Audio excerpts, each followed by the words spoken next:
Train journey করে প্রচণ্ড ক্লান্ত থাকার জন্য আগে স্নান করে নিলাম, বাচ্চাদেরকেও স্নান করিয়ে দিয়েছি। তারপরে এদিকে আমার বান্ধবী বানিয়েছিল ঘুগনি, সেটা দিয়ে একটু মুড়ি খেলাম। তারপরে কিন্তু আমি 2 ঘন্টা ঘুমিয়ে নিয়েছিলাম। আর এদিকে ছানা দুটোকে নিয়ে ওরা গেছিলো একটু পার্লারে আর একটু মার্কেটিং করতে। ওদিকে রান্নার দিদি রান্না করছে, এদিকে বাবানরা যা এনেছিল ফল টুকটাক খেলো। আজকে রান্না কিন্তু পুরোটাই ভেজ হয়েছে, নমকিন চাওয়াল হয়েছে, সাথে হয়েছে পনির মাশরুম দিয়ে পোস্তর গ্রেভি, আর এর সাথে হয়েছে টমেটো চাটনি, পাঁপড়, ভেজ ডাল। তারপরে একটু রেস্ট নেওয়ার পরে এদিকে কিন্তু আমরা সবাই রেডি হতে লেগে পড়েছি। এই যে বান্ধবীর জন্য আমি এই ড্রেসটা কিনেছিলাম, তোমরা তো একবার ভিডিওতে দেখেছিলে। আর এদিকে আমরা একটু পোজ দিয়ে নিচ্ছি। তবে জানিও এই একই ড্রেস পরে আমাকে আর আমার বেস্টিকে কেমন লাগছে তোমরা জানিও। আর এর সাথে কিন্তু আমরা ক্যাব বুক করে তাড়াতাড়ি বেরিয়ে পড়েছি, কারণ অনেক জায়গা ঘোরার আছে। তবে মনে হয় না বেশিক্ষণ ঘুরতে পারবো, কারণ সন্ধে হয়ে গেছে আর ঘোরার জায়গাগুলো কিন্তু বেশিক্ষণ খোলা থাকবে না। তো প্রথমেই চলে এসেছি আমরা ইকো পার্কে। তো ইকো পার্কের যেদিকে 7 ওয়ান্ডার আছে ওদিকে আমরা না গিয়ে একটা অন্যদিকে এসেছি। এদিকে যে যে জিনিসগুলো আছে সেগুলো আগে দেখে নিই, তারপর আমরা কালকে আসবো, কারণ আর বেশিক্ষণ সময় নেই। তো প্রথমে গাড়ি বুক করে ঘুরবো ভেবেছিলাম, কিন্তু সেগুলো কোনোটাই টিকিট পাওয়া গেল না। তো সবশেষে এখানে সৌমেন আর বিল্টুদা সাইকেল নিয়ে চলে এসছে। তো 30 সিটের সাইকেলগুলো নিয়েছে, যেখানে আমরা কিন্তু খুব মজা করে সাইকেলিং করেছি। এত ভালো লেগেছে, বাবানে হাসি দেখে বুঝতেই পারছো। তারপরে আমরা চলে এসেছি ফুচকা খেতে, মানে সাইকেলটা আমাদের সাথেই আছে। তারপর ফুচকা খেতে ইচ্ছা হলো, তারপর বাচ্চাদেরও কিন্তু একটু বার্গার খেতে ইচ্ছা হয়েছে, তবে এখানে বার্গার পেলাম না। আর একটু ঘুরে তারপর ওদেরকে বেরোনোর পথে বার্গার খাইয়ে নেবো। তো এখানে কোন দিকে কি আছে সেটাই লেখা আছে। আর এই যে ওরা 3 জন, আমরা 3 জন একদম সাইকেল নিয়ে উঠতে উঠতে যাচ্ছি। তো পেছনে দেখতে পেলে আইফেল টাওয়ারের সামনে আমরা দাঁড়িয়ে কিছুটা ছবি তুললাম। আর বাবান দেখো কত সুন্দর করে বসে আছে। আর এদিকে বিল্টুদা, রাখি, মিষ্টিও খুব সুন্দর করে কিন্তু সাইকেল চালিয়ে যাচ্ছে। আর সত্যি বলতে আমাদের সাইকেলিং করতে কিন্তু হেভি লেগেছে, আমি কিন্তু খুবই মজা পেয়েছি। তারপর চলে এসেছি এখানে জাপানিজ ফরেস্টে। তো ভেতরে টুকটাক কিন্তু অনেক জিনিসই আছে, বেশ দেখতে সুন্দর।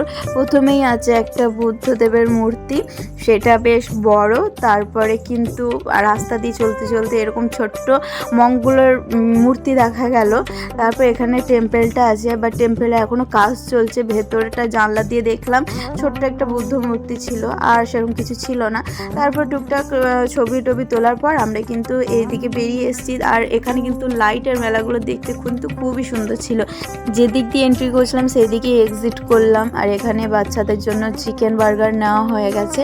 আমাদের ভারী কিছু খাবার ইচ্ছে ছিল না, কারণ দুপুরে খাবার তখনও পুরোপুরি হজম হয়নি। তার জন্য আমরা এখানে নিয়েছিলাম চকলেট পেস্ট্রিগুলো। বাচ্চারাও কিন্তু আমাদের কাছ থেকে ভাগ নিয়েছে। তো এর সঙ্গে না অনেকটা হাঁটা হয়েছে বলে আমরা একটু জিরিয়ে নিচ্ছিলাম। তারপরে ভাবছিলাম মাদার ওয়ার্কস মিউজিয়ামটাই যাব, কিন্তু আর সময় হলো না, যার জন্য ওদিকে আর না গিয়ে আমরা চলে এসেছি একদম CC2-তে। তো এখানে এসে তো আমার সত্যি এত ভালো লাগছে। এত বড় সিটি সেন্টার আমি আগে দেখিনি। আমি দুর্গাপুরে সিটি সেন্টারে গেছিলাম, কিন্তু এতটা বড় ছিল না। এখন জানি না কেমন কি অবস্থা। তো নিচের দোকানগুলো আমরা দেখতে দেখতে যাচ্ছিলাম, তো এত সুন্দর সুন্দর জিনিসপত্র আছে কি বলবো। তারপর আমরা চলে এসেছি 2টো লিফট ধরে একদম উপরের দিকে।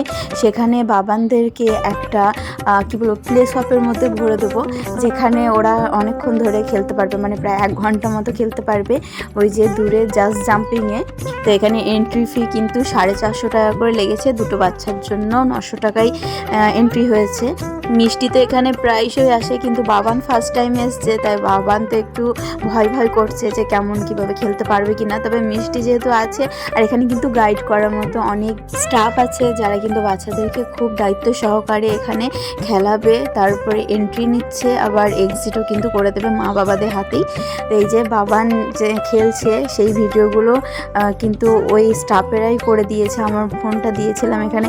মিষ্টিতে দেখো একদম ভালো রকম এক্সপার্ট, আর বাবান একটু ভয় ভয় করছে, কি করব সেটাই বুঝতে পারছে না। তাই ওদেরও এই আনন্দ দেখে কিন্তু আমাদেরও খুব ভালো লাগছিল। দেখো একের পর এক এখানে কিন্তু প্রচুর অ্যাক্টিভিটি আছে। ভেতরে তো বড়দেরকে ঢুকতে দেয় না, তাই জানতে পারলাম না, বাট ছোটরা যাচ্ছে, ওরা কিন্তু এগুলো খুবই এনজয় করেছে। তো 1 ঘন্টা যেহেতু সময় আমাদের হাতে আছে, তাই চলো বাকি কিছু ঘোরাঘুরি করে নিই। তো এর পাশেই কিন্তু আছে বাজার কলকাতা। তাই আমি রাখিকে বললাম চলো একটু বাজার কলকাতায় ঢুকি, কিন্তু ওদের এটা আগে থেকেই প্ল্যান ছিল যে বাজার কলকাতায় আসবে আর এখানে এসে কিন্তু আমাদের জন্য একটু শপিং করবে। এই যে বান্ধবী দেখতে লেগেছে জামা কাপড়, আর আমি এদিকে একটু ভিডিও ছবি সব তুলে নিচ্ছি। তো প্রথমে জানতাম না যে আমাদের জন্য শপিং করবে, কিন্তু আমরা যেতে সাথে গিয়েছি তার জন্য আমাদেরকে দেখালো যে কোনটা কি পছন্দ নাও। আমরা রাখিদের জন্য অল্প স্বল্প গিফট নিয়ে এসেছি। তো মিষ্টির জন্য যে শার্ট প্যান্টের সেটটা নিয়েছিলাম তার মধ্যে প্যান্টটা সাইজটা একটু ছোট হয়ে গেছে, তো যাই হোক পরে তো এটা আমি ওকে দিয়েই দেবো। এখনও কিন্তু 1 ঘন্টার সময় হয়নি, তার আগেই কিন্তু বাবান প্রচণ্ড টায়ার্ড হয়ে গেছে। তারপর এখানে বসেছিল, এবার দুজনকে কিন্তু এক্সিট করিয়ে নিয়ে আমরা এখন চললাম আবার নিচের দিকে। এখান থেকে বেরিয়ে আমাদের আজকে বাইরেই ডিনারটা করার প্ল্যান আছে, ঘরে আজকে আর খাবো না।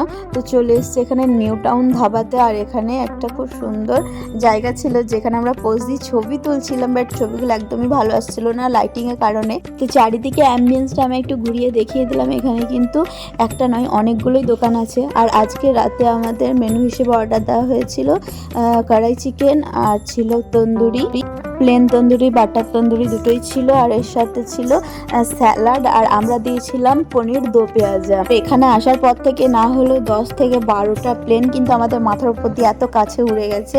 তো সবার শেষে ডেজার্টে ছিল ওয়াফেল, বিভিন্ন ধরনের ওয়াফেল ছিল। খাওয়া দাওয়া হয়ে যাওয়ার পর আমরা আবার বাড়ি ফিরে এসেছিলাম। তো আজকে যে ঘোরাঘুরি করেছিলাম তার টুকটাক ছবি তোমাদের সঙ্গে শেয়ার করলাম। ভিডিওটা কেমন লাগলো অবশ্যই জানিও, ভালো লাগলে অবশ্যই একটা লাইক কমেন্ট শেয়ার করো, আর দেখা হচ্ছে পরের ভিডিও নিয়ে। রাধে রাধে।